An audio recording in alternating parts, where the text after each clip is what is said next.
Hey, and welcome to the 128th edition of Quotes, Quibble and Question, your weekly leadership development fix from me, Matt the Coaching Guy. This week I explore, is your team dysfunctional or is it something else?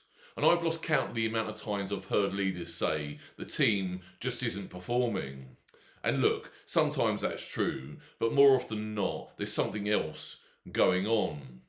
Because teams don't just wake up one day and decide to be dysfunctional, they're responding to the environment they're in, the clarity they're given, and the standards that are or aren't upheld. Which leads to a slightly uncomfortable question. Not what's wrong with the team, but what might I be doing or not doing that's contributing to this? That's not about blame, it's about control, because the moment you own it, you can actually do something about it. So here's your quotes for this week. The culture of any organisation is shaped by the worst behaviours the leader is willing to tolerate. People don't leave bad jobs, they leave bad leaders.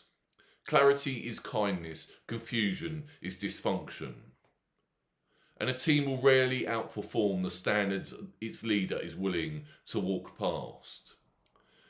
And so here's your quibble this week, and I see this trap a lot of leaders fall into, and they say, I just need better people.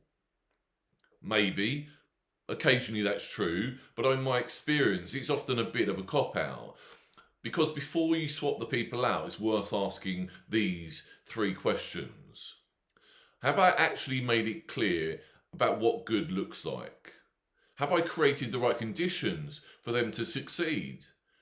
And am I consistent, or do I say one thing and reward another? And you'd be surprised how often good people look average in a very messy system. So here's a few signs it might not be the team. And if any of these feel familiar, it's worth paying attention. Everybody's busy, but it doesn't feel like it's moving things forward. Decisions keep coming back to you. Standards drift depending on the mood or pressure.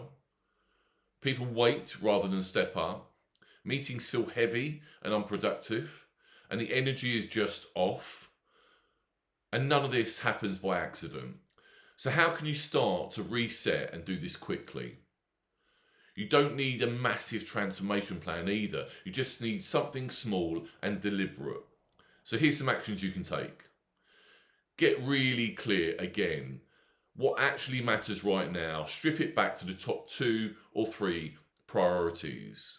Spell out what good looks like. Don't assume people know. Be obvious. Push decision back to the team, giving them the ownership. Be clear of where the boundaries are.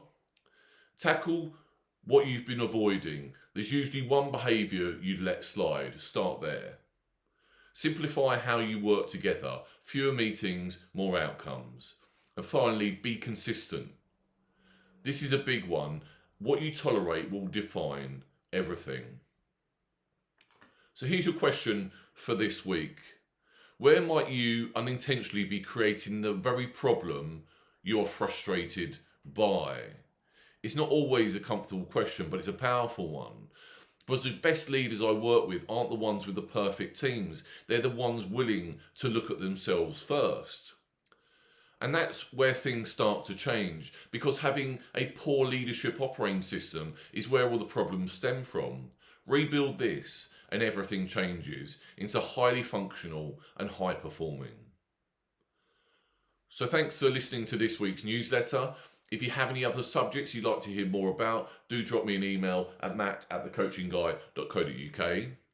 And if you want to move from stretched to strategic in 90 days, creating more time, more energy and more impact, then we need to find a way to work together. So book your free consultation. The link's in my bio.